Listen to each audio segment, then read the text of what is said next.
the weather to get here. Appreciate it very much.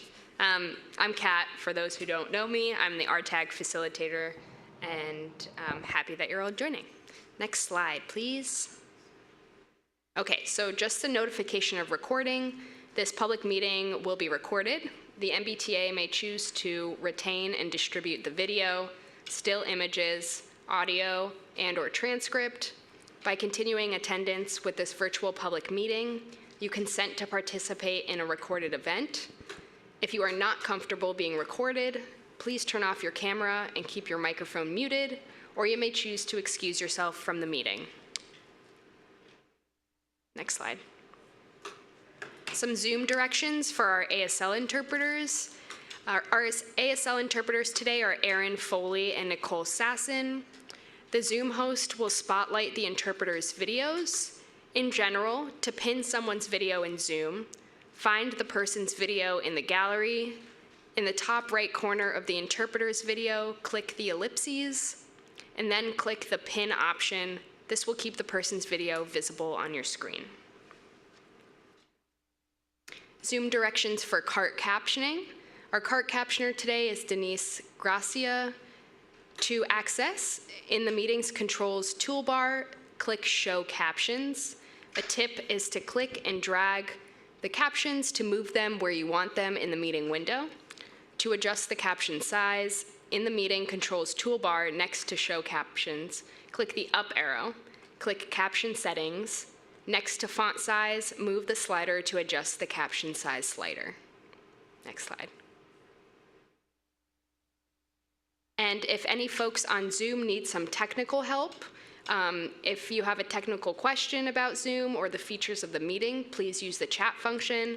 Our technical assistant will attempt to troubleshoot your problem and get back to you. All right, I am going to give an update on behalf of RTAG. I forgot to print it out, so it is on my phone. All right. Yes, thank you everyone for joining our second hybrid meeting. For those who are new to us, we welcome you to the Riders Transportation Access Group, also known as RTAG. We're a community-based group that advises the MBTA on transportation matters impacting people with disabilities and older adults. And I know we have a few new members joining us, so I'm just going to give some fun history for you all. In 2002, a group of 11 riders in the Boston Center for Independent Living, represented by Greater Boston Legal Services, filed a class action lawsuit against the MBTA called the Joanne Daniels-Feingold et al. V. MBTA. The lawsuit led to the Daniels-Feingold settlement agreement in 2006, which improved accessibility and reinforced the ADA principles at the MBTA. And this settlement is the reason why both system-wide accessibility and RTAG exist today. So I just wanted to share that with folks, and RTAG is tasked with holding the MBTA accountable for maintaining compliance even when the settlement ends. Last week, the plaintiffs in the Daniels-Feingold case and members of RTAG's executive board met with representatives from the System-Wide Accessibility Department. The meeting focused on one of the remaining settlement terms, training for transit police on accessibility, which I believe Laura will talk more about today. Our group provided input on providing transit police officers with basic accessibility and disability awareness. This includes respectful and effective communication with riders with disabilities and assistance for individuals with various types of disabilities in everyday situations, service disruptions, and emergencies. Once the plaintiff and RTAG group review final drafts, the materials will be finalized and sent to the Transit Police Department for implementation. On May 12th, a group of plaintiffs from the Daniels-Feingold settlement and members of RTAG joined the Institute of Human-Centered Design, also known as IHCD, to evaluate bike lane safety and accessibility across Boston, focusing on where bike lanes may intersect with bus stops. More remote locations in the greater Boston area were visited to gather insights from people with disabilities about their experiences with bike lanes, bus stops, and intersections. We observed a wide range of designs for bus stops, bike lanes, intersections, and crosswalks, many of which present significant challenges, particularly for users and experts who are blind or have low vision. The videos and narrative data collected from this site visit will be shared with the City of Boston's Disability Commission so it can help shape future policies and decisions regarding these shared spaces in the city. As RTAG continues collaborating with various city and state agencies on these matters, we encourage participation from RTAG members. And please let us know if there are any problem areas where a site visit would be beneficial. RTAG has prioritized strengthening, growing, and diversifying the group. To facilitate this, we have been setting up a table at the City of Boston's Village Vibes events to bring community members together in central neighborhood locations. At these events, we have provided information about RTAG's history and work and invited people from various communities to join our group. If any members are interested in helping with outreach or tabling at any of these events, feel free to reach out to me or find me in person. And then I'm gonna plug a little something that I'll probably plug again at the end of the meeting, but we're asking folks to join the Boston Center for Independent Living for a rally in March on July 23rd to mark the 35th anniversary of the ADA. We'll meet at 12 p.m. at Boston City Hall Plaza, and then BCIL will lead a march from City Hall Plaza to the Embrace in Boston Common. And that's all I got. Next slide, please. And I'm going to turn it over to Laura from System-Wide Accessibility to give some updates. All right, thanks so much, Kat. I'm Laura Brelsford from System-Wide Accessibility. I want to start by thanking everybody who is here with us in person today for joining despite the really treacherous, miserable weather conditions out there. And for all the folks joining us virtually, it looks like we've got just over 30 folks joining us via Zoom, which is fantastic. I'm here today. There's really 3 topics I wanted to share some updates with you on, and then there'll be plenty of time for questions and answers. And just for awareness, on the screen, there is a photo of 3 women waiting on an Orange Line platform, sharing what appears to be a good conversation. Next slide. So first up, I want to let folks know about one of the initiatives underway within our department that we are most excited about, and that is the development of a brand new training on accessibility for our transit police officers. So the goal here is pretty straightforward. Yeah, will require a lot of work and careful thought, and that is to provide the MBT's officers with a basic accessibility and disability awareness training, very similar to the training that our frontline employees, like bus operators, motor persons, and others receive today. So training is going to really focus on a number of things, including how to respectfully and effectively communicate with riders across a number of different dimensions of disability, and then how to assist riders with various disabilities, both in everyday interactions and specifically during emergencies. Next slide. So we have been doing some work led by Rob Sampson from System-Wide Accessibility to outline what we believe will be the core content. But one thing that I'd love to hear from you all today is what are other things that you feel would be critical to include in such a training. So what we've been discussing so far include content such as a basic understanding of the definitions and statistics related to disabilities with a focus on non-apparent disabilities, really working to raise awareness that the majority of folks with disabilities out there who may need assistance are going to have disabilities that are completely non-apparent to someone. We also want to make sure officers are aware of our agency's broader commitment to accessibility, the history of our settlement agreement, the role of RTAG, the development of our team in system-wide accessibility, and other basic accessibility facts, like all of the key features in our stations and on vehicles that riders rely on. We're also planning to include a solid module, just like we do for all of our staff trainings, on the best way to offer assistance and policies around honoring reasonable requests for accommodations, the best ways to respectfully communicate, and specific considerations to keep in mind when providing assistance. We'll also plan to cover some of the more unique types of accommodations that officers may be expected to fulfill, whether that's securing on a sign language interpreter during an interview or during an emergency, or requiring or guidance on how to appropriately use handcuffs if you are needing to handcuff someone with with a disability that may make that challenging or unsafe for the individual.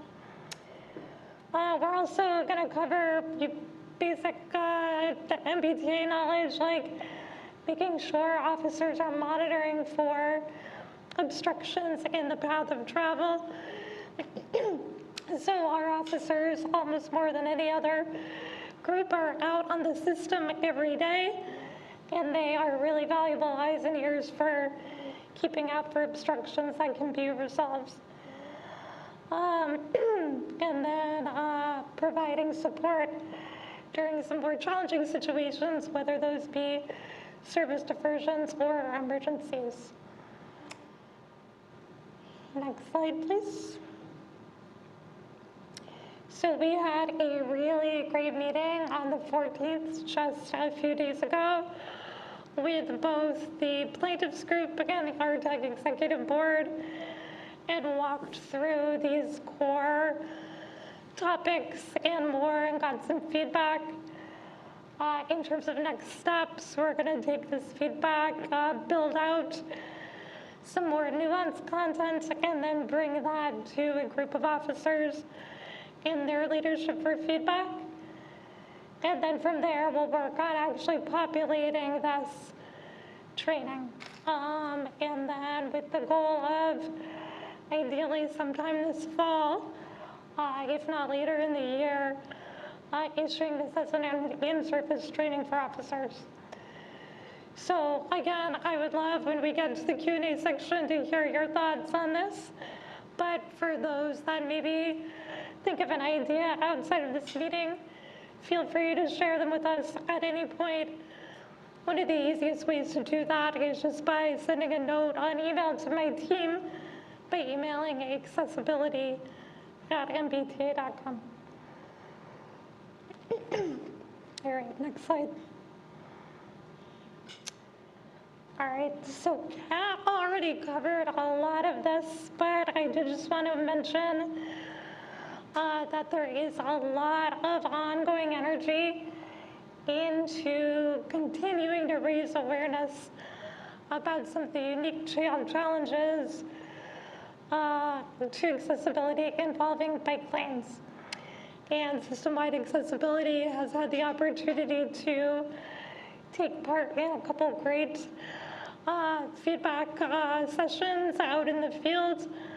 The first was on April 14th with the Shared Spaces group. As Kat mentioned, this was led by a number of disability advocates, as well as cyclist groups, City of Boston, System-Wide Accessibility, and RTAG members. They had the opportunity to go out and tour Tremont Street to really reflect on some not only bike lanes, but intersections, to discuss how certain designs impacts, both positively and negatively, riders with all different sorts of needs. And on the screen here is a photo of a group of folks out on Tremont Street, clearly debating and discussing the infrastructure at hand. Next slide. And just a few weeks later, a number of us were out. Those groups are out again on May 12th, this time led by Institute for Human-Centered Design at the request of the city of Boston, leading a tour to scout out a number of intersections and bike lanes. Again, a similar mix of groups were out there to share their unique perspectives. I think the goal in all of these conversations are to raise awareness about some of the challenges and also find common ground between cyclists, pedestrians with disabilities, and decision makers, whether they be at the MBTA or the city, so that we can start identifying best practices and areas where we need to be doing better collectively. And on the screen is a photo of a Center Island bus stop with a bike lane adjacent to it. I do want to say, from system-wide accessibility's point of view, we really see our role in all of these conversations as really focused on, again, raising awareness about how bike lanes, although they are essential, that when they are not thoughtfully designed and deployed, they can actually make the transit experience much more daunting. And making sure that folks, particularly designers, are aware of the impacts that this has had on a number of riders and the concerns we have about that. Next slide. And I should just say, finally, on that topic, I think the timing of these events is really, really great in that one exciting piece of work that's upcoming is MassDOT is about to completely redo their statewide bike guidelines, and they have agreed to completely re-envision those guidelines to be focused on a complete streets approach. So instead of just focusing on what design concepts are best for cyclists, this set of guidelines is going to focus on how do we design infrastructure so that pedestrians, cyclists, drivers are all able to use the roads and sidewalks and bike lanes safely. And there's going to be a particular focus on the tension between bike lanes and people with disabilities, which is great. So a lot of the conversations that are happening are going to really inform some of the recommendations and decisions being made with those formal guidelines. All right, the last topic I wanted to touch on is, as we've mentioned at the last couple of RTAG meetings, on June 11th, we're going to be holding another hybrid meeting from 3 to 5.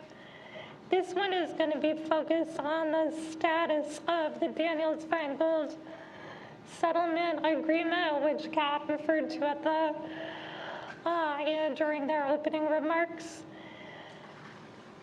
Every 6 months, we host a meeting on the status of the settlement.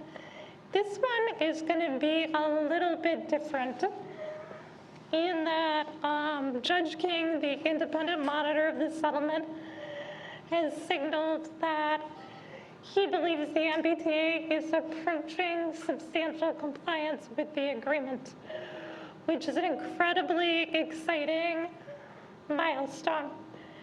However, as part of that determination, we really want to hear from riders as to what their perspective is on how the MBTA has been doing in terms of providing accessibility on the fixed route system. So that is everything outside of the ride and our paratransit services. So on June 11th, this is going to be a great opportunity for you to come share your thoughts directly with Judge King, the named plaintiffs, Greater Boston Legal Services, BCIL, the general manager, my team, and a number of other MBTA executives, so that your feedback can help his determination and also the future of accessibility here at the T. So if you're able to join us in person, please do. If you're not, please join us virtually for what is going to be a really, really interesting discussion. Next slide. All right, and again, just really quickly, this will be a hybrid meeting, June 11th from 3 to 5. To learn more and to sign up, you can go to our website, mbta.com, and look under the events page. We will have a Spanish interpreter, ASL and CART, but if you need any additional accommodations, you can reach out at any point before the meeting. And on the screen is a photo of a meeting where Judge King is at the podium and a number of folks are in the audience listening to a settlement-related presentation. Final slide, please.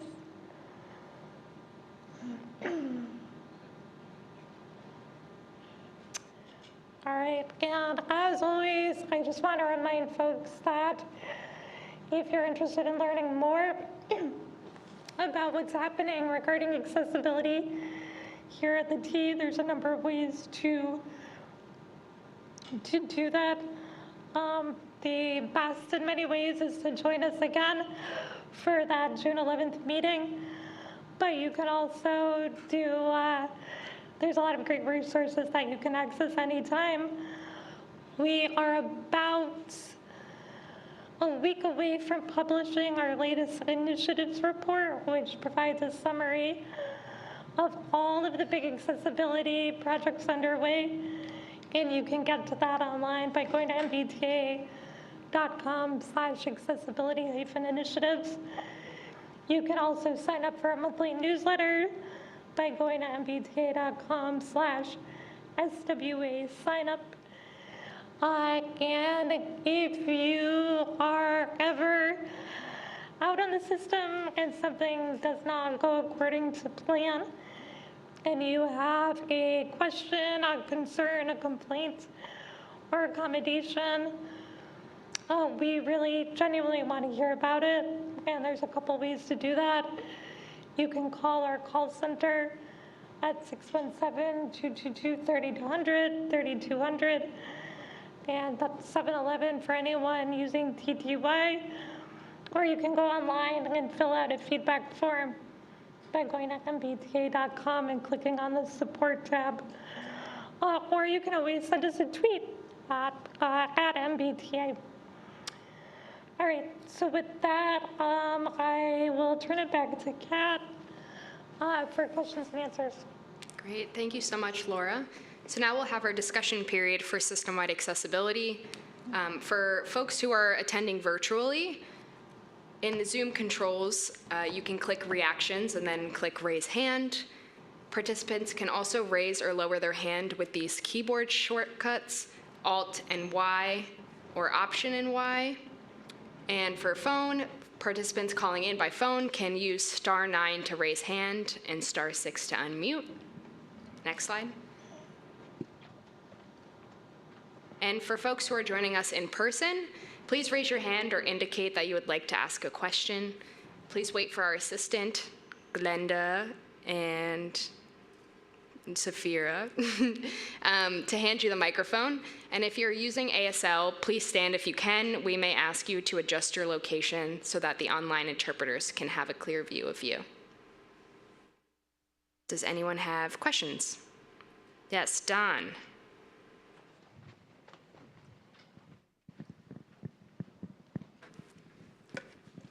For the most part, it's been going pretty well, but I have a few questions I would like to ask Mr. Sampson.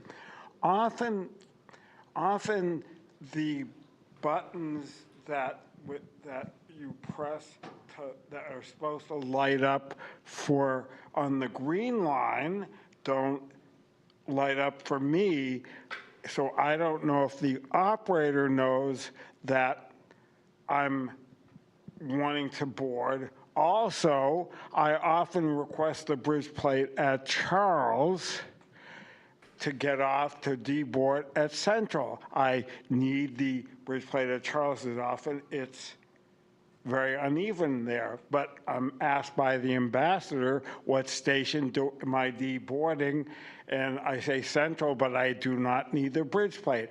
Often the bridge plate is waiting for me. So do I need to tell the ambassador the station I'm getting off? Because often they ignore that answer. So first off, with the green line, if the bridge plate request button, excuse me, is not lit up, if it's not green or if it's showing red, it's likely that it is malfunctioning. In that case, it would be helpful to know if you find that. It's many of the cars. So reporting that to us through the proper channels, whether it's calling the call center at 3200 or through the website, would be helpful. But motor persons, they are supposed to be checking to make sure that those buttons are functioning properly before they begin their shifts. So but to be honest, from time to time, it's going to happen where it might be in the middle of a trip where those buttons malfunction. But if you happen to be on the train and you see that, you can always press the intercom that's situated right next to the bridge plate request button. And that will place a call with the motor person, and then they can answer that and respond. And I've had to do that before. And that's just a backup way to get assistance. Now, if you're outside the train and you can make your way towards the front of the train where the motor person is located, whether that is for the lead car or the trailer car, and just flag them, they will come out and assist. As for the bridge plate, so I believe the concern is that you get bridge plate assistance at the first station. It's a waste of my time and T's time when I get to Central and the bridge plate is waiting for me and say, I don't need the bridge plate. Even though you didn't request it. And I didn't request it, so do I have to answer that ambassador, what station am I getting off to cut this out of the equation? So when you get to your destination station, there's an ambassador waiting for you. Often, not always, but often. Not all. So if you request a bridge plate, or any customer requests a bridge plate at their destination station, there should be an employee waiting for them. If there isn't, and you requested that bridge plate, that's a problem. And again, we're going to have, we need to know that so we can make sure that an investigation is conducted and we find out why exactly that took place. If you requested a bridge plate to board and said that you didn't need one at your destination and they do still show up, well, then I won't even answer. Then you don't need to use it. Okay. But it's good to know that they're still following through just in case, because, at the very least, you could just say, I don't need it and get off it, and that's totally fine. And I won't, so you've answered my question. Yeah. Thank you. All right, all right. I can take that. Great, thanks, Don. Thanks, Rob. We are going to turn to the virtual participants, and Jarrett, your hand is up first.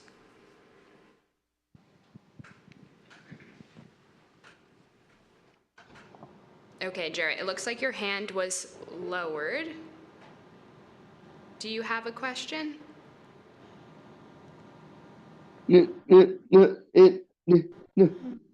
I got it, and I got the mail says it says a new system is happening. The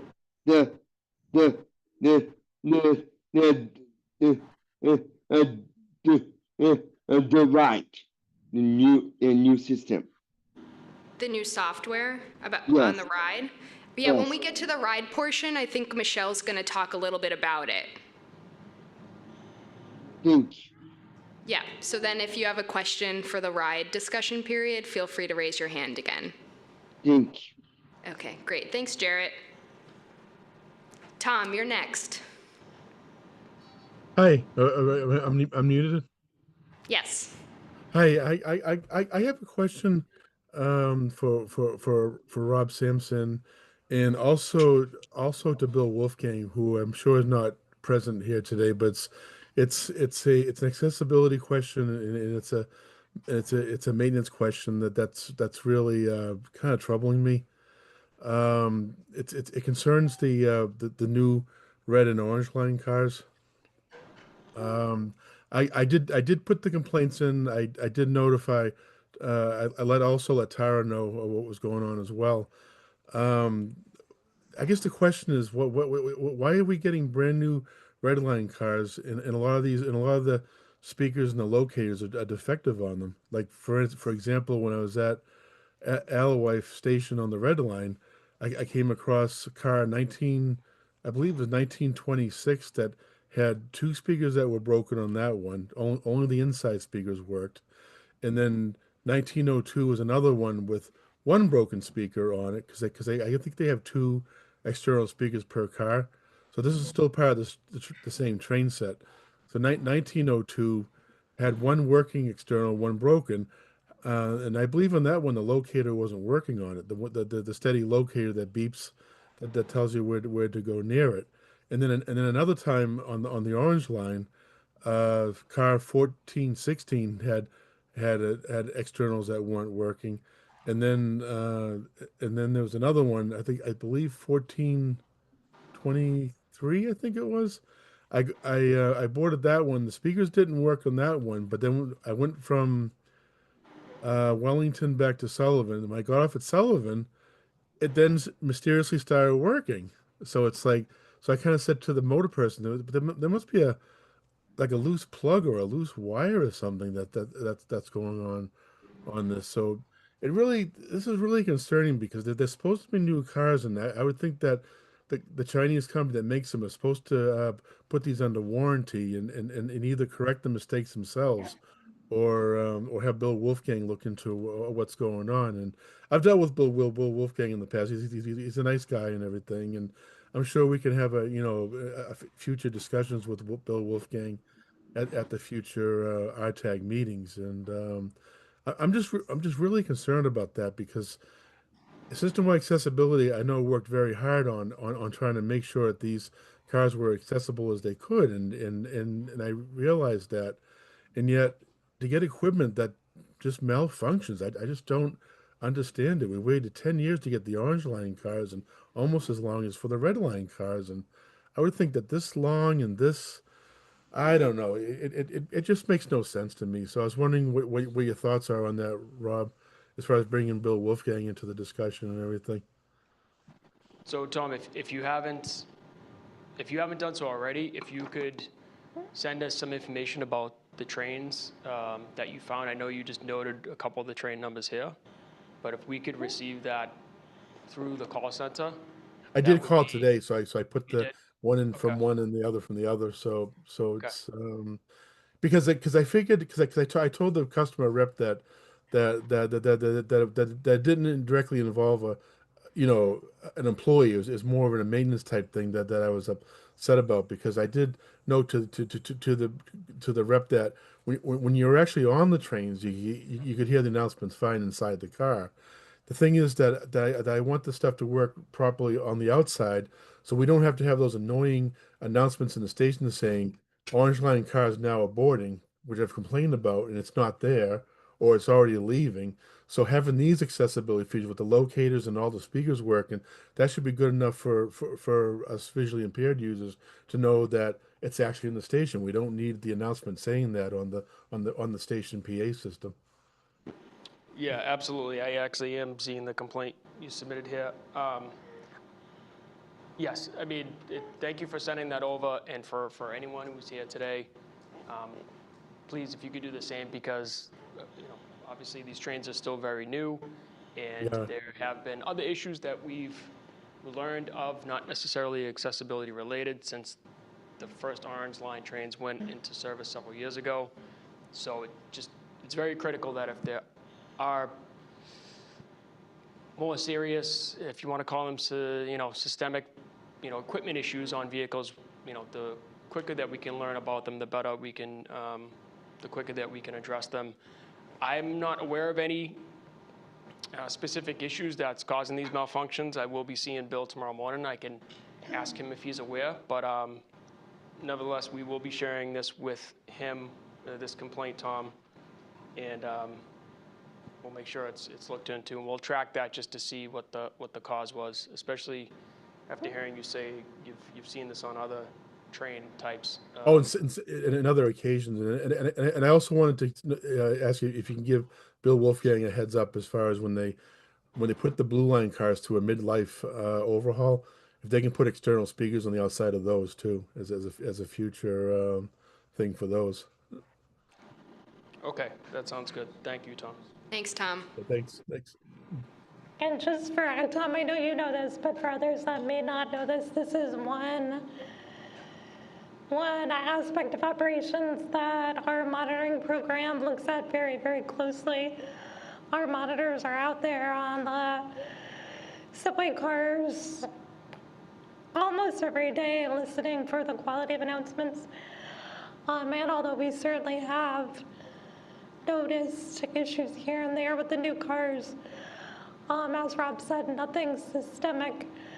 So the best thing you can do right now is to keep reporting issues, but we'll absolutely let both Bill Wolfgang and the head of subway maintenance know what you shared here and find out if they're aware of any issues that we can relay. Well, the thing I don't understand is that it's kind of like buying a stereo with speakers that don't work on it. That's what it reminds me of. You get something brand new and you think that the speakers will work on the outside. I don't understand that. Yeah. Thanks, Tom. Any questions or feedback from anyone in the room? Okay, we will do another virtual question. Brian, you're next.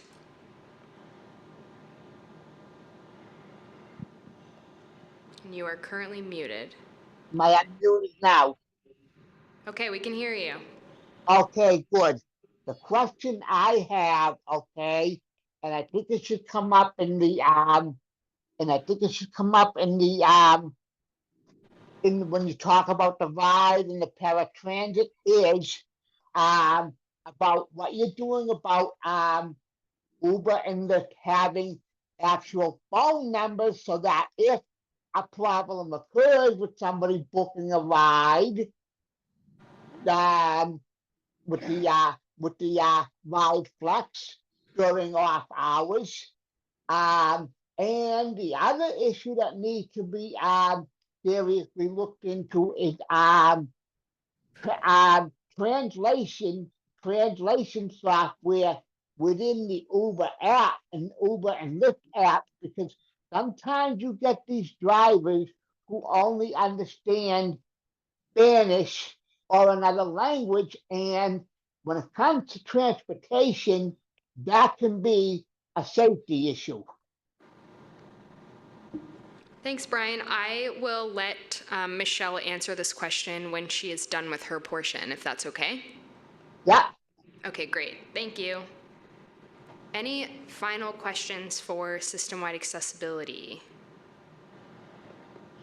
Mick, you brought up a really good question yesterday about communication and not just being pointed to virtual options. Do you want to ask about that? We're going to wait. Yep, there you go. Yeah, Mick Cepeda, plaintiff. And one of the questions I had was that the MBTA always refers you to computers, and it refers you to, apps or something. And my concern is that for 50 years, I was doing very well with paper and pen. I have a lot of issues trying to get to do things on apps and computer. So I would like to get some kind of communication, because I'm sure, like me, there's a whole bunch of others that have issues. And I would like to be able to not get referred to the computer, but get referred to a real person who can explain and talk to me. Sure, Beck, that is a really great point, and one we try to keep in mind whenever we're referring folks to options.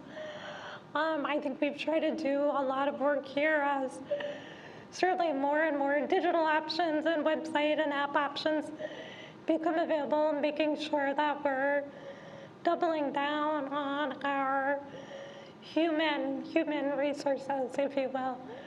So we always, again, we want to emphasize that our call center is there as a great first option. I think some folks are aware that we made a major step forward in our call center this year, in that for several years the call center staff were outsourced by a third-party provider. And we felt, and a lot of folks here felt, like the quality of their services was not acceptable. So the decision was made, after a good amount of advocacy, to bring that back in-house. So today our call center is staffed with full-time, legit MBTA employees who get regular training by my team on everything they need to know about accessibility. So that's sort of a primary safety net. The other thing that both the RIDE and system-wide accessibility have been working on expanding is our presence out there in the community. So through our mobility center, as well as through the use of our own staff, we have greatly increased the number of community events that we're attending, whether that's an organizational fair, an event a Council on Aging is putting on, or a local farmer market. We do dozens and dozens of events where we're out meeting people where they are to share information and answer questions. Speaking of our mobility center, they are also really a great option for if you need getting help in person. You can contact a human being there anytime, get matched with a travel trainer to answer questions. They will come out to you in your neighborhood to work with you on travel training skills if that's something you're interested in. So those are just a few of the things we're working on, but Mick, I would be super interested, either this afternoon or at some point in the future, hearing ideas for how we can offer more in-person supports. Great, thanks, Mick. Thanks, Laura. Yeah, sure. Oh, okay, let's start with you, and then Don, you can go next. I'd like to list the times that I've used the Uber, maybe a dozen times. Is this about the ride? Oh, isn't the ride? We're gonna have a discussion period for the ride, They're separate. so I'll definitely Excuse call on me. you. Excuse Yeah, me. great, thank you. Don, go for it. I've noticed a increased amount of quality in dealing with a call center now. That's great. Thank you. Great to hear that. Thanks, Don. Nora, I see your hand is raised.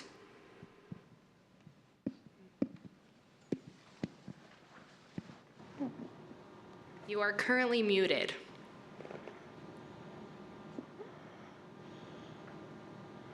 All right, I think I'm unmuted. Yes, we can hear you. Okay. I just wanted to bring up an issue that I've talked about with system-wide accessibility, but I wanted to, and it was handled. But what concerns me more is the root of the problem. So Boston Marathon, everybody knows that it causes diversions, causes all sorts of, chaos all over the city. And I think the marathon was on the 21st. And I was in Copley Square 2 days later on the 23rd, Wednesday, middle of the day. And I went to get on a bus at the Boylston and Copley stop in front of the Boston Public Library, which is a pretty busy stop. And there were bike racks linked together end to end, abutted against the curb so that it was impossible to get on or off a bus.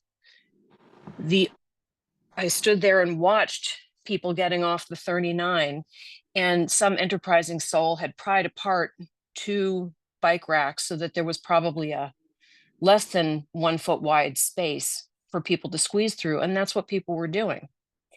And I reported it and it was taken care of. But here's what bothers me. Then this is the systemic issue. All of the apps, all of the data that showed bus operations indicated that all of the diversions were done, that bus stop was operational, and it wasn't. Somebody didn't put eyes on it to make sure that it was working and safe for passengers. The other aspect of this that really bothers me is that there are staff people at Copley Station who saw this condition. There were bus drivers who were letting passengers off under those circumstances and having passengers get on, waiting in the street to get on. And from what I can tell, nobody reported it. None of those drivers reported it. None of those station officials at Copley reported it. And I laud the work that system-wide accessibility does, but what concerns me is I feel like you guys are the police for the whole system, and that the message hasn't gotten through to the rank and file, because bus drivers should have called that in, not me. And I'm concerned about it, and I'm wondering how this sort of would be addressed in the future. Thanks, Nora. So I don't have a satisfying answer to that question, or I will say, I think this is a great example of a shift in culture we are trying to advance throughout the agency, in that my read on what happened there is that certainly many of those bus operators and many of those station agents recognized there was an issue, but likely assumed that somebody else had reported it, or that the city was minutes away from resolving the issue, because my understanding was it should have been taken down by the city after the marathon. And that it's one of those scenarios where, when everybody is responsible for something, nobody is responsible. And I think that's one thing, whether it is bus operators or station agents or anybody, to have a system that is truly safe and accessible, everybody needs to be reporting everything they see and not take for granted that somebody else has taken care of it. And so, what we continue to work towards doing is raising awareness about that, the impacts of those assumptions, and just trying to really crystallize the expectation that, nope, you are responsible for calling that in. If that means our control center gets 300 calls about an incident, so be it. But that folks should not assume that somebody else will resolve the issue. So there's no good excuse for what happened, and I don't have an easy answer for how we'll prevent it. But those are some of the conversations we need to keep driving. If I can also, Nick, come back to your question, one thing that dawned on me right after we moved to the next question was, I gotta say, I think these hybrid RTAG meetings are another example of how we recognize that in-person options are very important.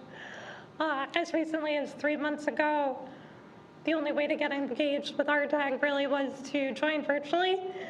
And now here you are here so many people are in person with access to staff. So I just want to give RTAG a shout out for opening up this really valuable option. Great, thanks, Laura. Any questions in person? All right, Tom, you'll be our last question and then we'll move on. And you're currently muted. Okay. Am I unmuted now? Yep, we can hear you. Hi. I have another question in regarding bus intermodal and multimodal areas on the T. My question is why is there so much emphasis on redcoats manning the redcoat ambassadors manning the subway stations, but there's hardly enough on bus operations. Like, for example, like I'm not saying redcoats at all bus stops or anything like that, but I'm just saying having redcoats on location at areas such as Wellington, Ashmont, Forest Hills, especially places like Forest Hills and Wellington Station, because you have like multi berth areas for the buses, you have outer berth areas for the buses. Sullivan Stations like that, you have outer berth areas there, and on that question, and I'm also wondering what as far as the countdown clocks, good news for Davis Square. We do have a countdown clock there now. I think it was just installed about a few weeks, maybe a week ago or so. It's got the button on the side. You can hear the bus departures and arrivals with inside the head house now, and it has the arrivals also on on the board. I guess all I'm asking there is that if they could also put that in the video display when you're coming up the escalator, that also tells you when the buses are leaving. But that's a big improvement there. However, I thought Cardi said at the last meeting that there was supposed to be a countdown clock installed at Wellington Station, and I was down there, not like maybe like about 4 days ago, and there was no countdown clock there. It's very, and that's another huge intermodal multimodal area there that they could use a countdown clock, and it could also use red coat ambassadors to assist people to the outer parts of the berth areas, so they're waiting for the right bus. Thanks. Thanks, Tom. So that is great news about Davis. I had not heard that that went in just within the last week. So thank you. That I think your advocacy there really was what drove that. I'll let our technology team know. I also passed along the feedback about Wellington to see where that is in the grand scheme of things.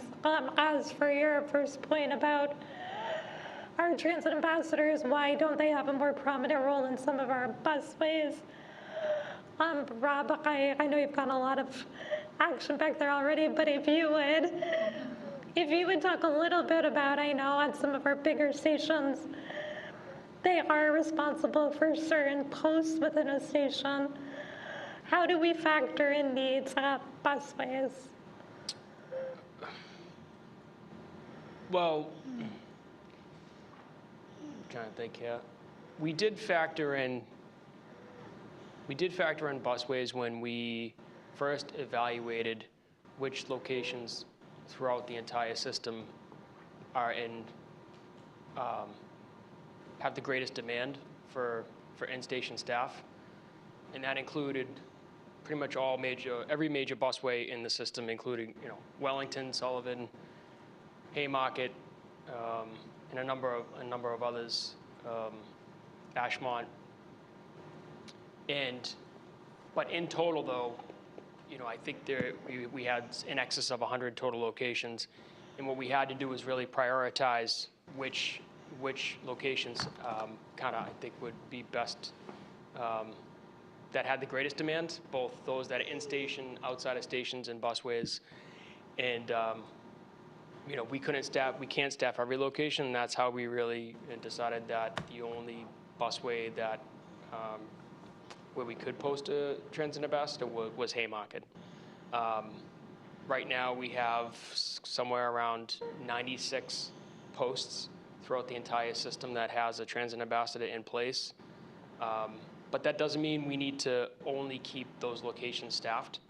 So if we find that there is a greater demand than what we originally anticipated in busways, then that's good for us to know, and we can, going forward, consider that as we look at our transit ambassador contract, which we look at every year. We look at the posts that we have in that contract every year, and consider whether we should be shuffling staff around.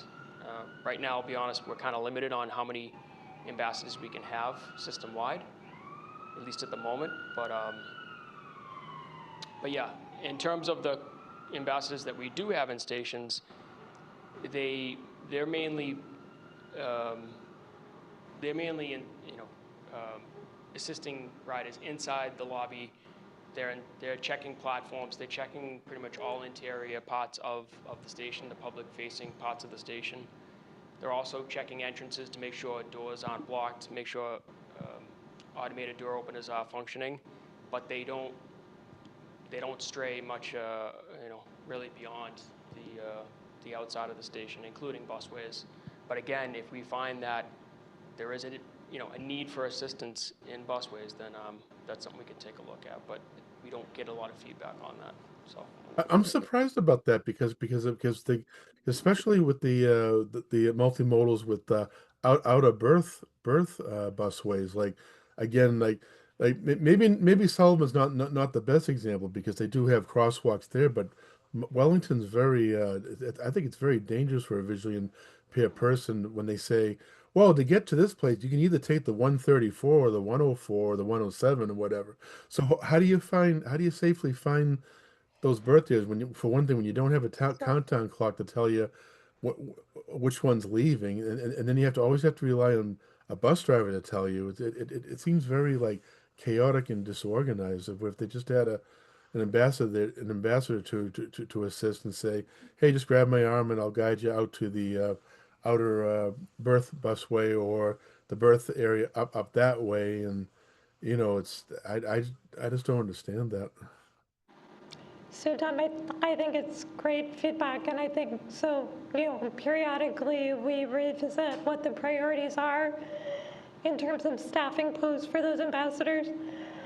And so this is something we can discuss more internally and with RTAG to see if there's any busways where it would make sense to have that location be staffed.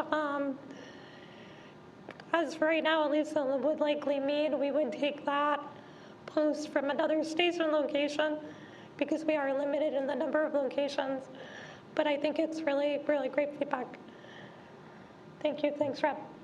Okay, Thanks, Tom. Thanks. All right, next slide.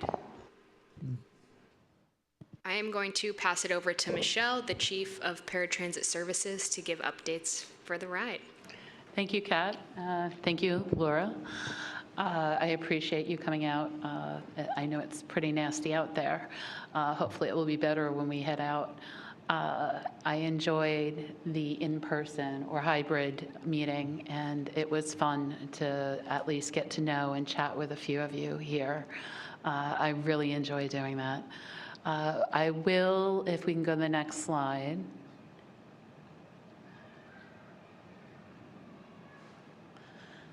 Historically, we've presented on performance data, and we're fairly stable now, and I recognize that there's always room for improvement, and certainly we're committed to doing that. But I'll start with some of the trends. The graph or chart on the left side shows that we are trending up year over year.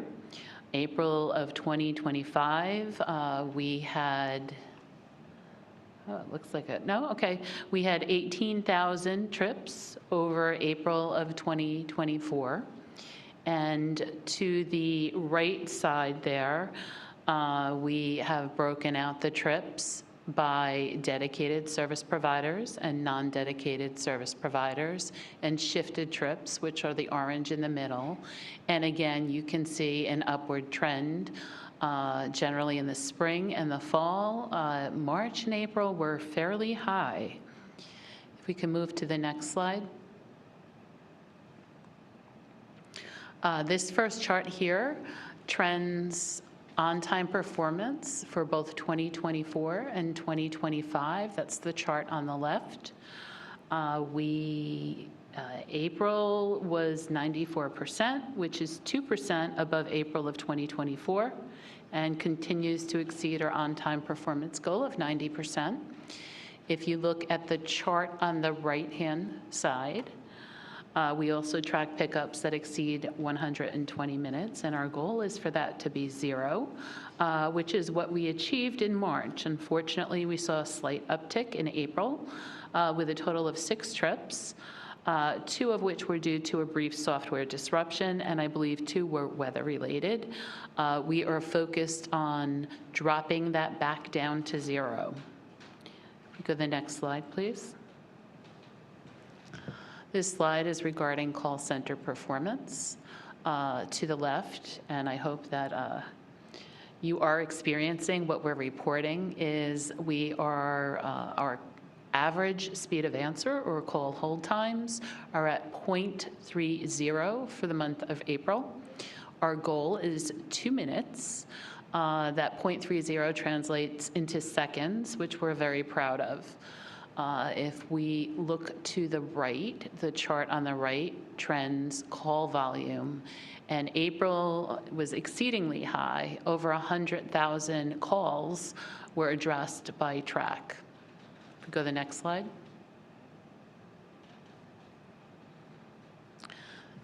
This is actually a fairly short presentation. I'm going to go into a couple of other items that we have going on. So first off, we'll talk about staffing. For our service providers and our drivers and our call center, we're fully staffed, and we're really pleased, and we're seeing the improvements in service. Our team is now staffed at 23 of 25 people, which is quite an accomplishment. When I arrived in 2022, I believe we may have had less than 14. And what that means is we have staff on board that's focused on customer experience. We have an issues resolution manager. We have a senior customer liaison. We have a data analyst that will be looking at data, tracking and trending data, and making recommendations. So we're really poised for continued success. Software.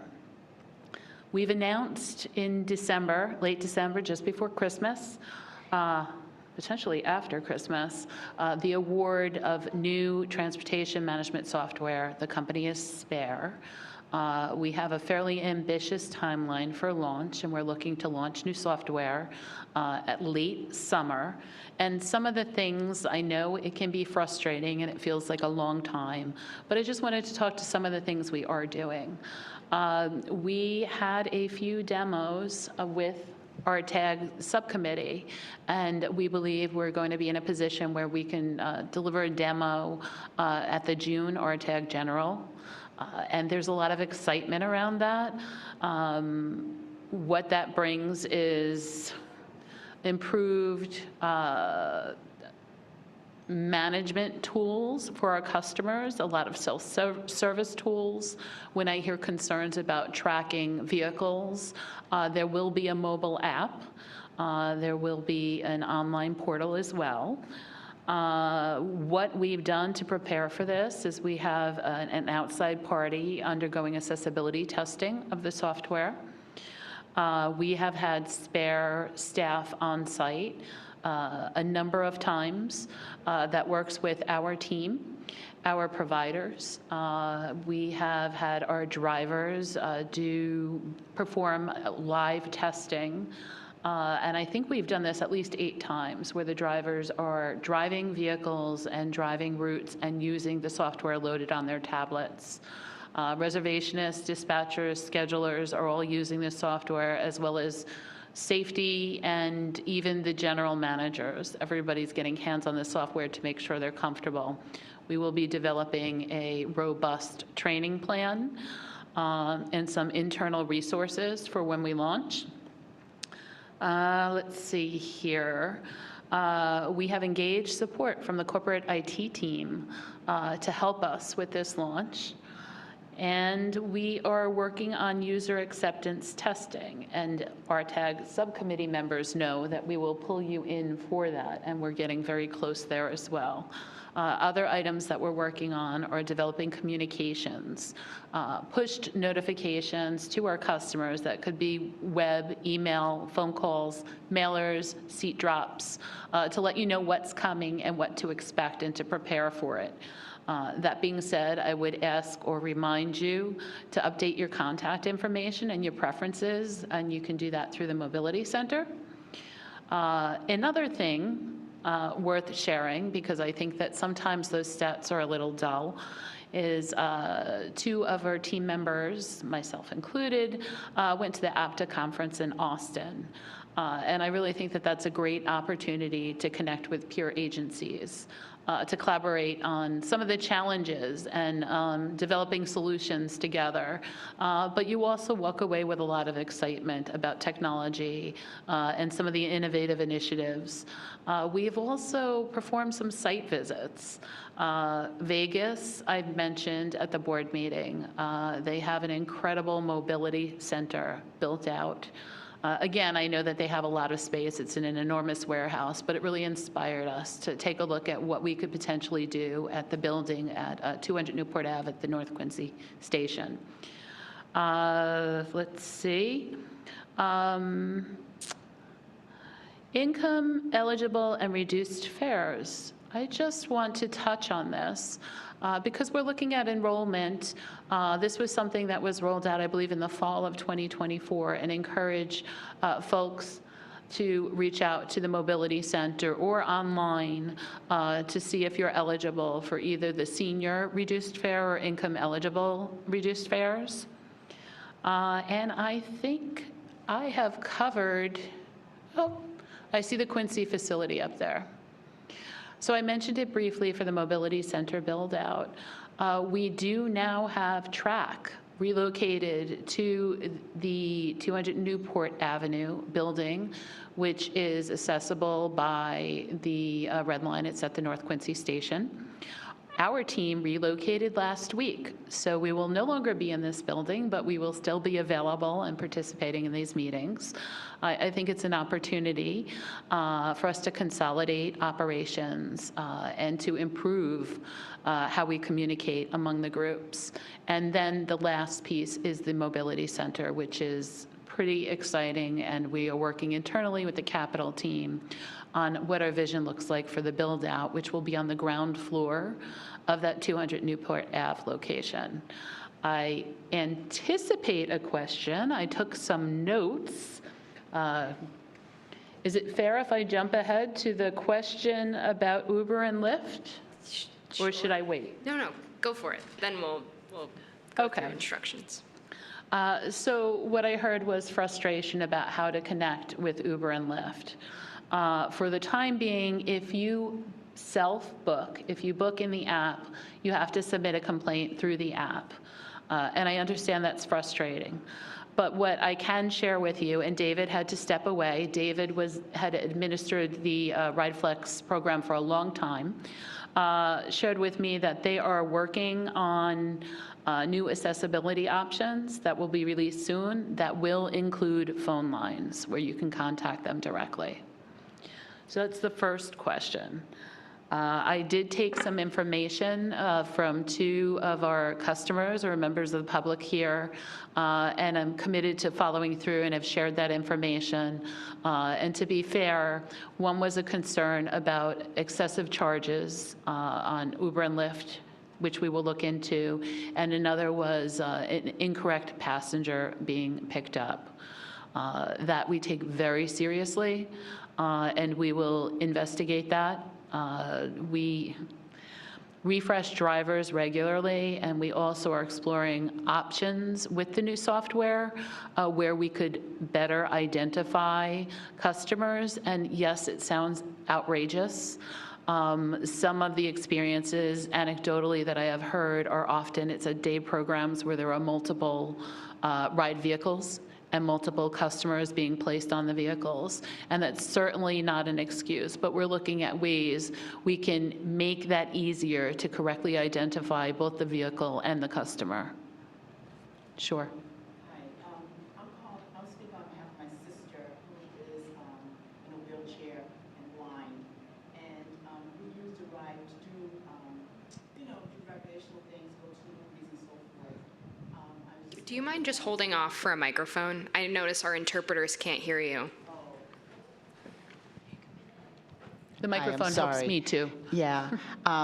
So I'm speaking on behalf of my sister who is blind and in a wheelchair. And so we use the ride a lot to try to do recreational activities and things like that. And, in the beginning, I was getting that message about the flex ride. I always like to talk to a person. I don't like to do it automated myself, just in case there's a mistake. And so this one incident is where, I just lost my train of thought.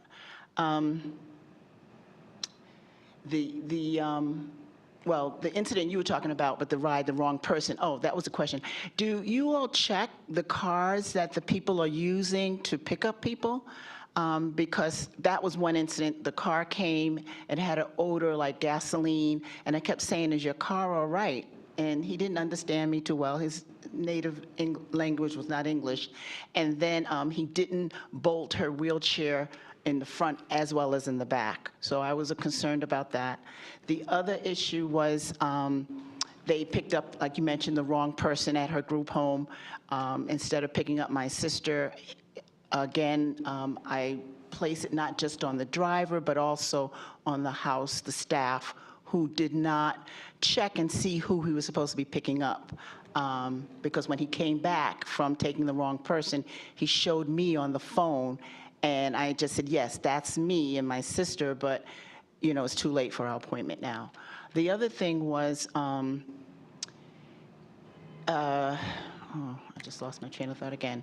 Anyway, I want to applaud the fact that I can now, because I was asking they asked you if you want the flex ride or the ride. I was saying I wanted the ride. And in the beginning, I kept getting these flex rides. Now I'm saying I want the ride, and I am getting the ride. So I'm thankful for that. I don't know if that's, somebody because I shouted loud enough, whatever. But I want to make that clear.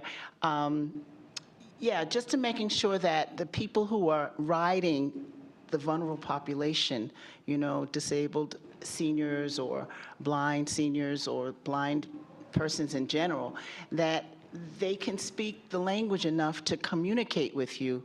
I just heard a story from somebody. I told them I was coming to this meeting, and they said, "Oh, wow, I have a neighbor who she just had back surgery, she has this issue, and this driver, the ride," she said, "it's the ride, doesn't help her come to the door." And I said, well, that's odd, because they come to my sister, they assist us and help us, and so I appreciate that too. But it may, like anything else, is not uniform maybe, and so maybe we need to just keep training and talk about uniformity, that if you pick up my sister and you come to the door and assist her, you pick up that person and come to the door and assist her, that's the kind of thing. Okay, thank you. And I was taking notes because I want to try to address everything that you brought up. I know that you really were asking about ride flex drivers, Uber and Lyft drivers. There are training requirements, there are vehicle standards, and there are language requirements. And we write those into the contract. And as you experience those, I would ask that you simply report them to us. We do meet weekly with Uber and Lyft and user counterparts. We discuss issues, we review complaints, and any concerns that are ongoing. And then moving forward, we are going to rebid these contracts. And although David stepped away, I can assure you that we incorporated a lot of lessons learned about requirements and standards and support and responsiveness. Comment. I just remembered we're at BMC a lot, unfortunately, and the ride comes in and makes an announcement, because there's a spot where you can sit in one of the buildings there, I think it's Shapiro, and he'll say the name, Murphy, Brown, the ride, the flex ride, they don't come in. They're sitting in their cars, at least on the 2 occasions with me. They call the house, and the house says, oh, the ride's there. And I said, well, where are they? I don't know what kind of car they're in. I don't know anything like that because, so I'm not, that app might be working, might be a help when they do that for people. But I still do prefer the ride. And I just want to make sure that I understand what you're saying is, so there's 2 different types of service. The ride paratransit vehicles are the door-to-door paratransit ADA service. The Ride Flex is not ADA service, and they will not go to your door. So, and that's an optional program. So are they in the yellow truck? Are they in that yellow bus, mini bus like? Is that those with the uniform? The ride operators, and we refer to them, I guess, as dedicated service providers, drive MBTA-owned vehicles. Right. Those are the ones that will go door to door, and they provide ADA level service. But the Ride Flex is an optional subsidized service in order to provide same-day service. That is not the ADA level service. They will not go to door to door. It's unfortunate, but no. And they don't say that when they tell you, you don't know that, because I'm waiting for the person to come in and say they're there. The weather's too cold to sit outside with her. So we're waiting inside where they have seats, and I thought they would come in, and I didn't know that they don't come in. Right. So they called the house to say, oh, the ride is there. And I said, well, I don't know. They should come in and say something so we know. I didn't expect them to push her out, but at least to say, we're out here waiting for you, Uber and Lyft do not know that they're serving ride customers. When these trips are booked. That's interesting.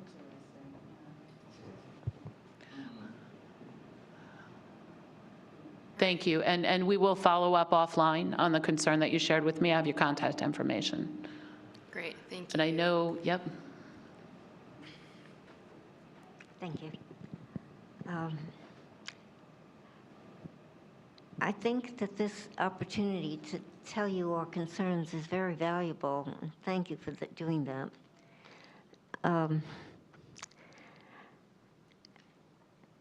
One of the things that the ride does better than Lyft is that Lyft cars are often very new. That means they're very high, and they don't have step stools to get into the thing, and it's very hard for some people to do that. Thank you.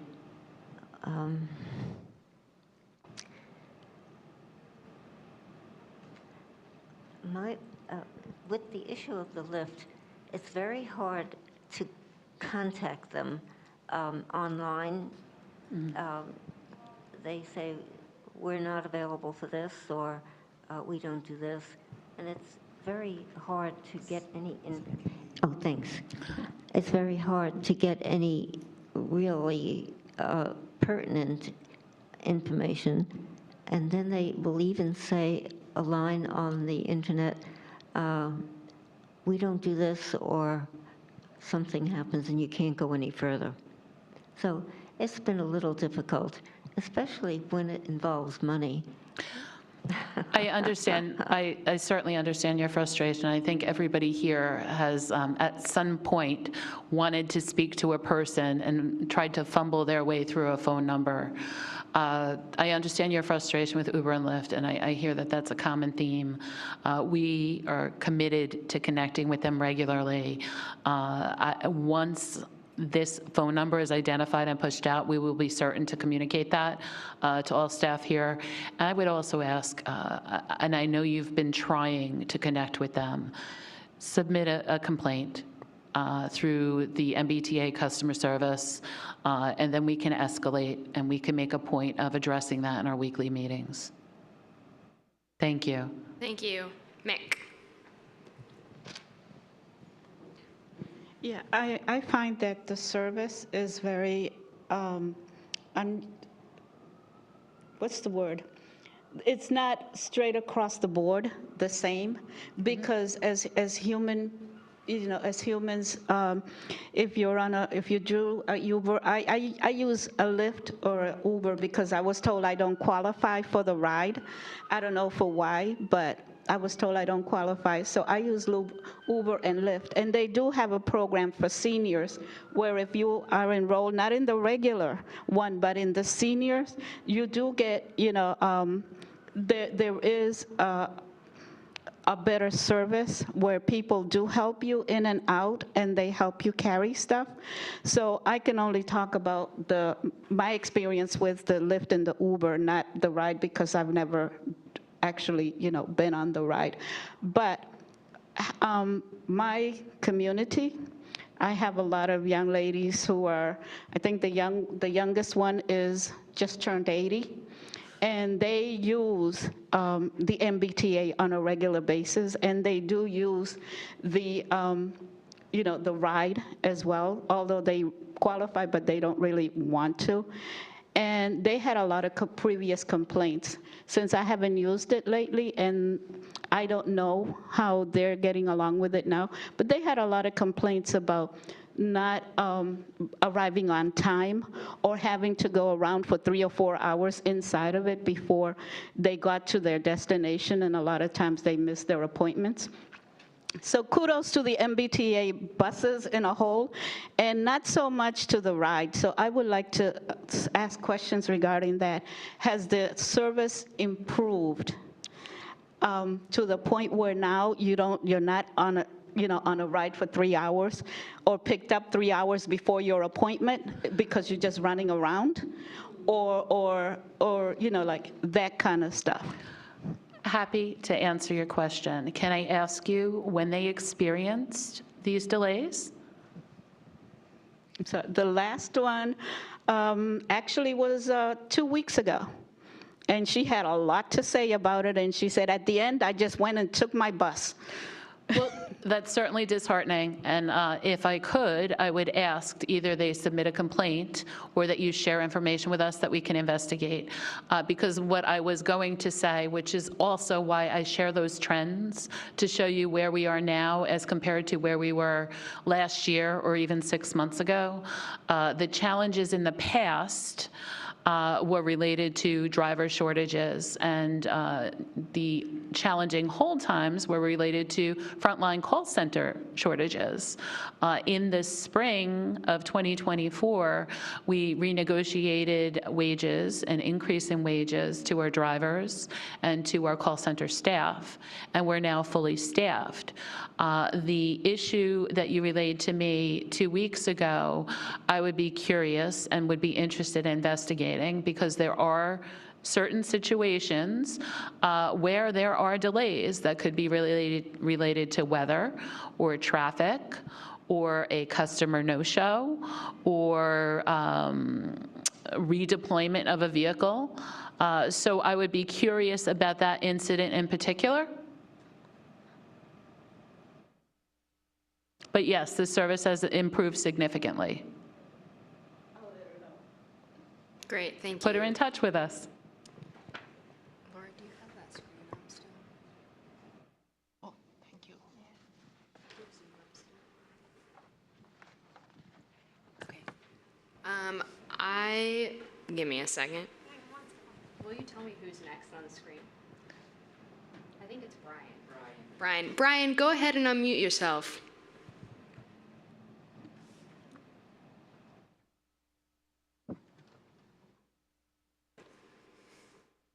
Okay, am I unmuted now? Can you hear me? Yes.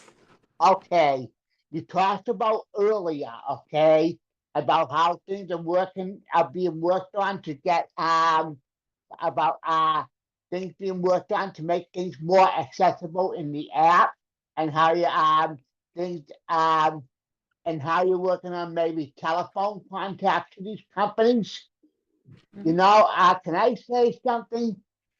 I'm going to say that I have been kind of asking this and have been on this for years, because now they have something, but it's only for drivers. And I'm going to tell you something, that does not help someone who is blind. That automatically disqualifies a blind person from technical assistance by phone, because you and I know a blind person cannot drive a car.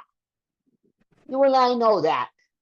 That's first of all. So when you revisit these things with them, okay, please revisit, okay, please revisit their policies.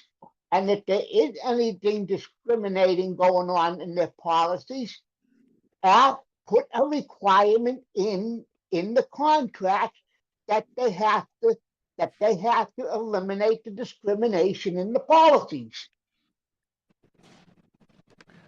Okay, thank you, Brian. From what I gather, you're expressing concern related to Uber and Lyft? Yeah, and you're also contracting them for our services, which in effect, okay, you guys get federal funding, so you need when you look at these things, and you need to really audit them and see if there is any discrimination in their policies.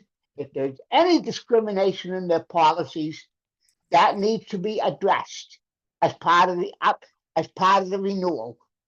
I can share with you that we have made changes, and just some of more simple ones, or just requirements for connecting and reporting data and performance and safety reviews, committed and dedicated staffing to the MBTA, project managers, safety supervisors, documented and maintenance of standard operating procedures. We're making a lot of improvements and adjustments based on our prior experience with the contracts. And there's one more thing I gotta add on. The reason why I need to know when the driver is there is not only am I legally blind, I'm also hard of hearing, and that's the other reason I need to have preferably drivers who speak native English, because for me to do a foreign language, okay, and more so with a hearing loss, is asking for an impossibility. We're also incorporating additional comprehensive and ongoing refresher training requirements. So thank you for your input and for your suggestions. Thank you, and you're welcome. In fact, I will let you know that I am while we're on disability stuff, though maybe off topic to transportation, but I'm also working with school committees in my area to get disability awareness training as a graduation requirement in high school. That's great. Thank you so much, Brian. I appreciate that, and I just like to, I was going to say, also add that I appreciated Laura and the system-wide accessibility's efforts with the police department. That was really nice to hear as well. Great. Tom, you're next.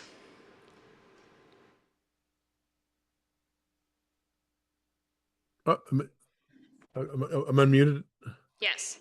Hi, hi, hi, Michelle. Hi, Tom.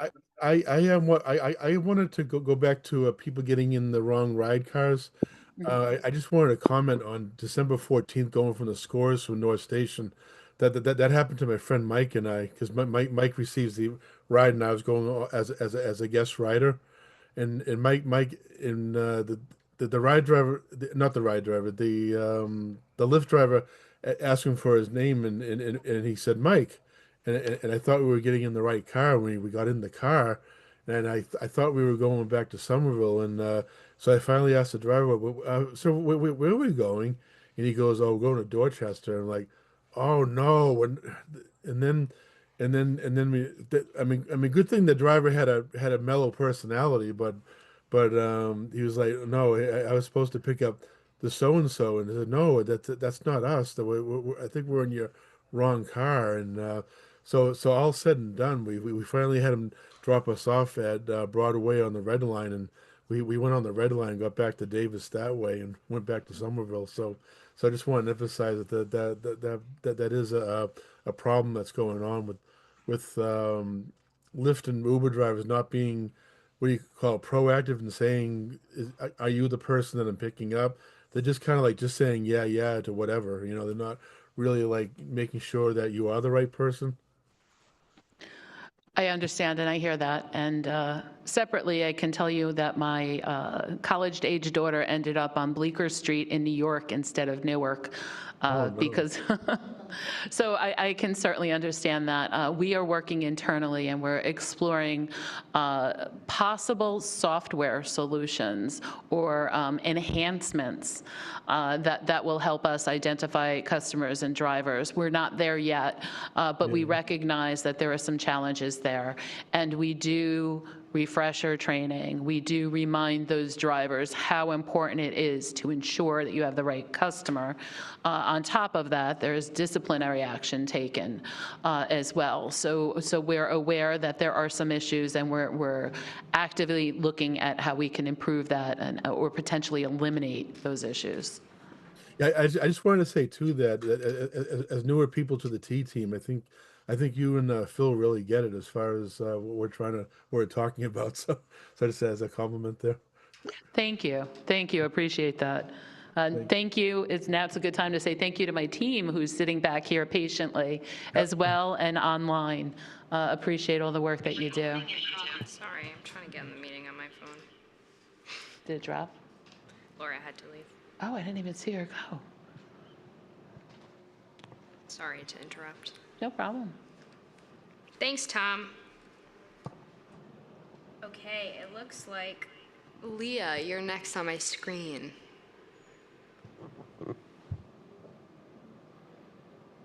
And you are. Thank you. Hi everyone. This is regarding the T-Ride. I could tell that the services have improved somewhat. Because now they ask you the name, your destination. Everyone, what I think they really need to start doing, they don't read the whole profile of the person they're picking up. Like I need to be picked up in the back.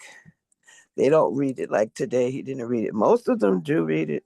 And then if they don't, I suggest to them, like if he said he was new, I suggest to him, well, you need to read the whole profile because you are missing, you didn't come, where you were supposed to come all the way to the back.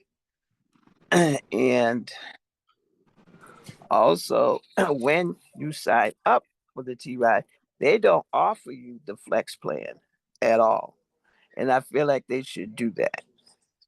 I was a reservationist, but I was a travel agent for 30 years. So I somewhat know, about I definitely know about good customer service. And for the most part, they are doing, good. Because I like to give credit where credit is due as well. But they don't always grab your bag. They don't come to the door. They don't, come to your door to get you or anything. And then I guess I accidentally transposed the numbers. So they dropped me off at one location. I transposed the numbers. So he was down the street. But she, hold on. She went back to the recorded message of when I mentioned instead of trying to fix it. I'm like, well, it's the wrong place at the wrong place. I would have probably walked there because the people that was there at the event that I was at was willing to do that. But she had me all discombobulated and it was raining out and she wanted me to wait. That I don't think was appropriate either. And then you get dinged, which I call dinged, put down for like no shows when the driver comes because the driver came. So I called and I know to call the MBTA, to put in a complaint. I had to learn that. And I don't like to have to even do that, but I do appreciate the good services that I do get. And when times come pick me up too early, and I realize it's a shared ride. And where I go to every morning, they're not even open. We'd have to stay. So I have to cancel. I can pick up, take a lift.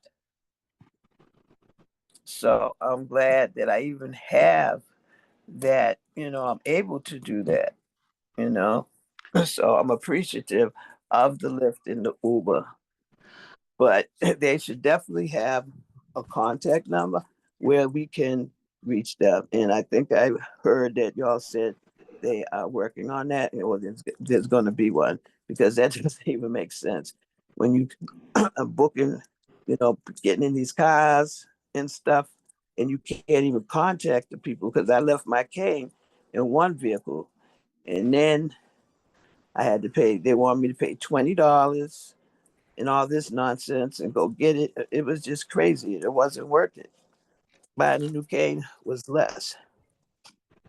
Great, But thanks, Leah. I hope get a I'm gonna ride. Are you all getting a number? Is that, to my understanding, they're going to have a contact number for us to reach Uber or Lyft people? Okay, Leah, I'm sorry, I was actually taking some notes while you were talking. You covered an awful lot of ground, and I want to try and hit on, at least cover much of what you asked about or commented on. In the meantime, we can separately get your contact information and follow up. So let's see here. You were talking about the ride profile and boarding from the rear of the vehicle. What I would like to do certainly is get your information and look at what notations are on your profile. And to see if that's noted correctly, to make sure that we're adhering to the requirements. When you refer to coming to the door and carrying packages, was that a ride flex trip, or was that a ride vehicle, a paratransit vehicle? No, it's the T-Ride people. I know the Lyft people not going to do that. They don't even get out the vehicle. It sounds like you have submitted a complaint, and I know you said you're reluctant, and to everybody here in this room, please submit those complaints. They're all Oh no, passed through to us. it's because they do get answered. I get I get confirmation that it was sent, that it was done through an email, and then the resolution comes in the mail. So yes, definitely Okay. do that. And my point really was, and I think Rob had touched on this earlier, is we need to know if you're experiencing these things, and if I interact with a customer that says, oh, this happens a lot, we do track, we trend complaints and concerns, and we're also looking at addressing with frequently asked questions, recent trending questions and concerns. So I'd encourage you to submit any and all complaints so we can wrap our heads around them and work to address them. No-show and incorrect address. It doesn't sound like a no-show would have been assigned to you. It sounds like a simple error. And if you'd like to follow up on that, again, that's something else we'd be happy to follow up with you on.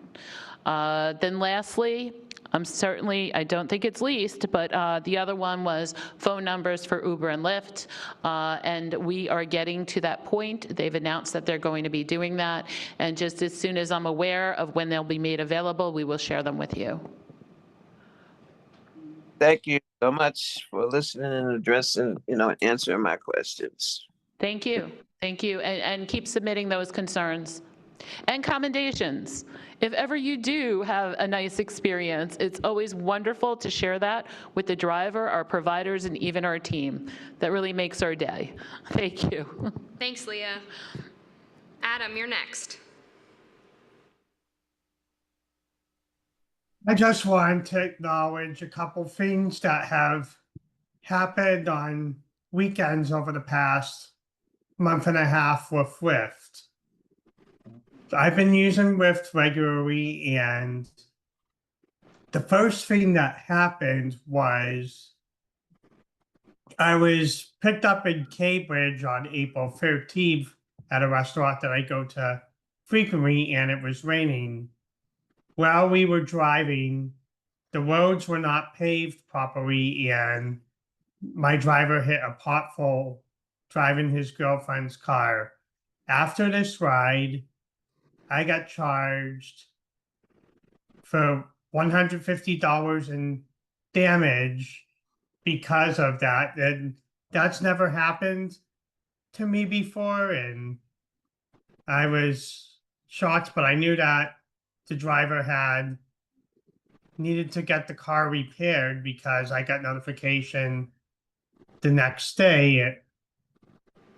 And then this past Sunday, I got picked up in Revere at Stop and Shop to go to my place in East Boston.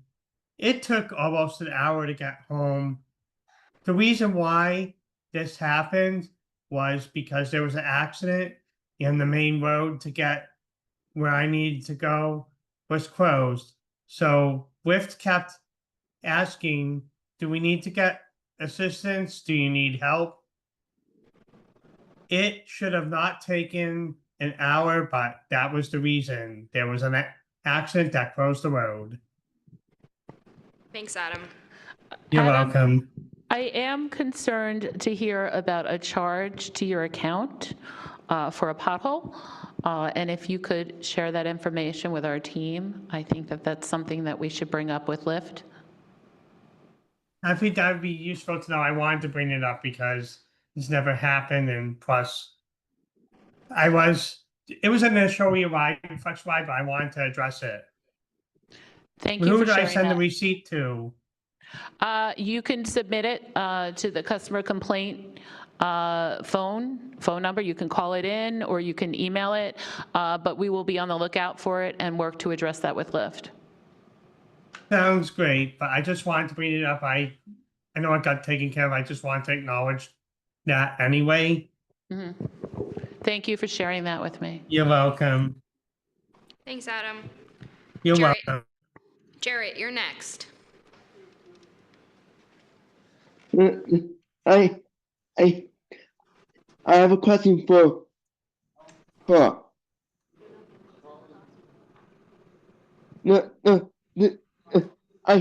I received a letter from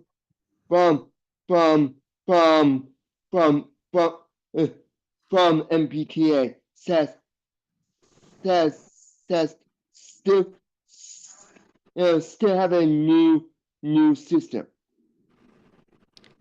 Yes, I think I know what you're sharing. Yesterday, a coworker of mine, Susie, shared what was sent in the mail about Spare. I think that's what Jarrett has received. Okay. Okay. If you can just quickly chat about Spare again. Yes, please. I'm looking at Megan because I know that she drafted. There we go. Yeah, so as Michelle was saying earlier, we, in the winter, awarded a contract for a new transportation management software. So that's the program. It actually does a lot of things. It builds the schedules and routes for all our vehicles. It's where we store all of our customer profiles and information. And this system is going to have some new features like an app. You're going to have a little bit more control over your profile and notifications and how you set up payments. So we're just kind of letting folks know that that's coming. There are going to be some changes as we get a little bit closer to implementation. We'll be sending out more information about, changes you can expect, actions you may need to take to use different customer tools as part of the service. So yeah, stay tuned for that. That'll all be coming closer. As Michelle said, we're looking towards late summer. Great, thank you, Megan. Thank you, Megan. And we do intend to push additional information out as we progress with implementation. We just want everybody to be ready and prepared for some changes. Thank you. Great, thank you. Thank you. Thanks, Jarrett. Jennifer Smith Workman, you're next. Hello and good evening, all. I had a procedure on my foot, could not get it wet. I would have loved to have been there in person, but thank you for this hybrid meeting, first and foremost. Michelle, with the new software, when you are converted to the Lyft Uber from the ride, will this program, this new Spare program, Will this have the driver see your exact location? When I am diverted to the ride, to the lift, when I take the ride, they come on the corner of my street and they apparently say you have arrived at your destination and they're not in front of my house. So will that pinpoint my address exactly? Do you know? I don't want to speak out of turn. Let's see if Chris Jurek, are you on the line here, Chris? I am, Michelle. Hi. Thank you. Jennifer, you're asking if through the new system, Uber and Lyft drivers or ride drivers will be able to see your location? Uber and Lyft, because if I book a ride with the ride and I get diverted over to Lyft, the Lyft driver, concierge services lets me know I'm being picked up by the Lyft. And I'm looking for the Lyft to pick me up from in front of my house as if I were to book a ride myself, door to door. That they says that the system is telling them that they have arrived, but they're not on my street. You see what I'm on Carlisle Street. They come to Warren Street. So I have to walk to the corner to get the driver. So I want to know if this new system will make sure that they are seeing my address when I am being diverted from the ride to Lyft. Yeah, I think the two pieces here. With our system, it should ensure that the addresses that Uber, I know we've had in the past a couple instances where we would shift a trip and the address would end up looking a little different in the Uber or Lyft system than it does, in the ride system, so to speak. I think this new system will ensure that everyone is looking at the same information, and so that shouldn't be an issue. If you're, if you're wanting to know about whether or not the Uber and Lyft, the drivers using the app can see your PIN right where you are if you're holding your phone, like when you book an on-demand trip. Right. That won't necessarily be the case, although it's a good question. I guess I will actually bring this up because I'm not sure if we shift a trip in Spare and you have your Lyft app on the phone, if the Right. Lyft driver will actually see a pin where you are, that's a question. I'll ask it and get clarification on that. Thank you, Yes, Chris. that would be great. And thank you for asking, Jennifer. Thank you. So we have 2 questions left, and then we'll probably end the meeting just because there's another meeting starting right after this, so we'll have to be cleared out. Ruth, you're next. Thank you. I had requested the Track Your Ride, which requires your smartphone, right? That's correct. The most I would get is your ride will arrive at a certain time. But I had requested that only because it said track your ride. And on the computer, it shows you that you can actually track your ride. But I didn't get that. So when I was on the phone with a complaint to the MBTA, I also mentioned that. Well, that complaint did go through. Now I don't have even your ride will be arriving. I'd like to follow up with you because it sounds like you requested access to Ride Along, and perhaps there was a disconnect with how you sign up for it. But we can follow up with you. It sounds like Ride Along. I did that subscribe 74, the number. Subscribe in the number. And I don't know what you mean by Ride Along, but it was Track Your Ride. Yeah, we just, the name of the product, it was named Ride Along, and you would subscribe to it and it would push out notification. It pushes out a link and you click the link and then it would bring you to a tracking mechanism where you can see your vehicle progress. So perhaps you didn't receive the link? No, I was sitting next to a gentleman at the hospital. At that time, I got my my notification, and he, I guess, got his, and he, at some point, so he sat there and was tracking his. I said, oh my goodness, they actually do that, you know? And I was sitting there waiting. I don't mind getting my call because it alerts me that way. Sometimes I don't always hear my text, you know what I mean? It may be that somehow you changed your options or your preferences. If you share your contact information with Kat, we'd be happy to have someone follow up with you. But it's just a quick link that is pushed out to you, and you click on the link and it allows you to track your vehicle. Nope, I didn't change anything. I just requested the subscribe and I put that number in. We'll And I figure it got, out. We'll figure it out and we'll get you connected. okay, I only got Thank half you. of it. Thank you. Thanks, Ruth. Who's And- Kat? Oh, I'm Kat. Ruth, I think I have your email from registering to this meeting, so I'll email you tomorrow. Great. Thank you very much. No problem. Okay. And last but not least, there's one more. Brian.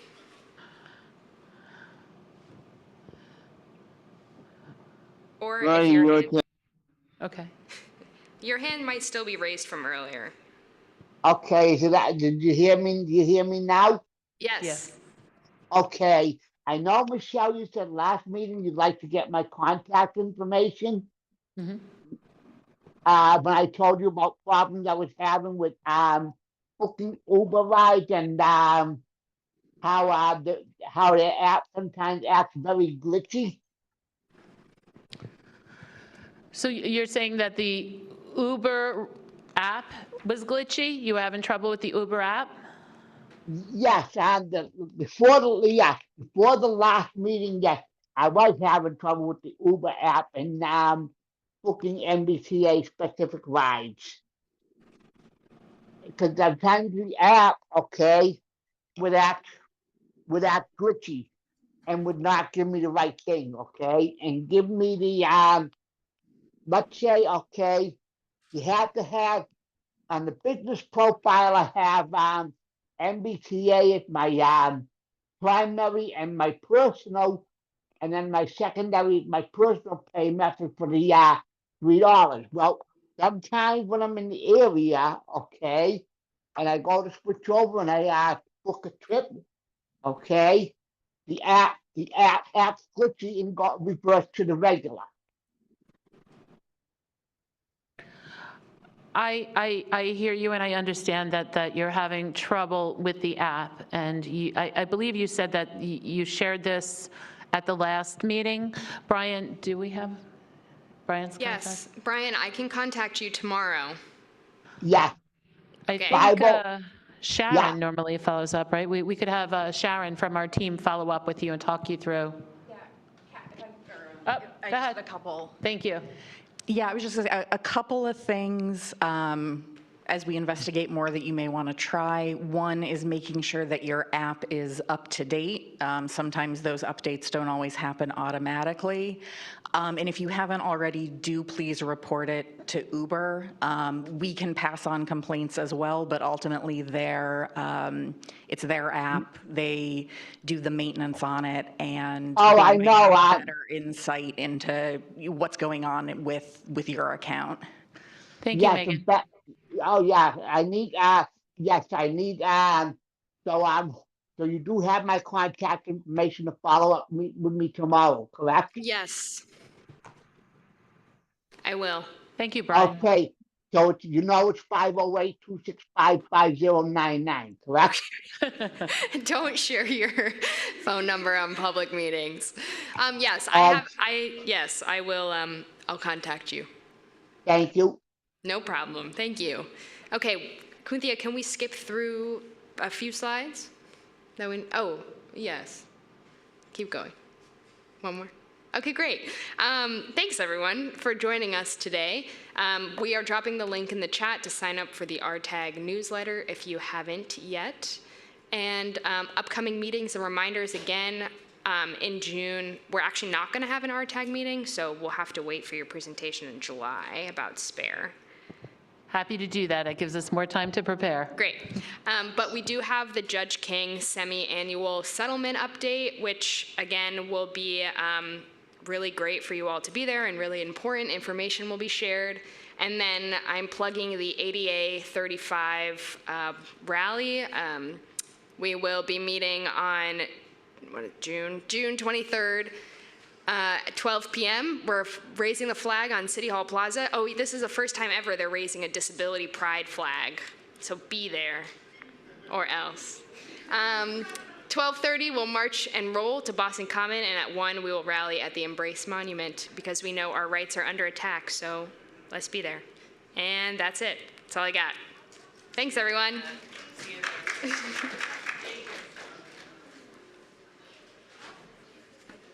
Good, everybody.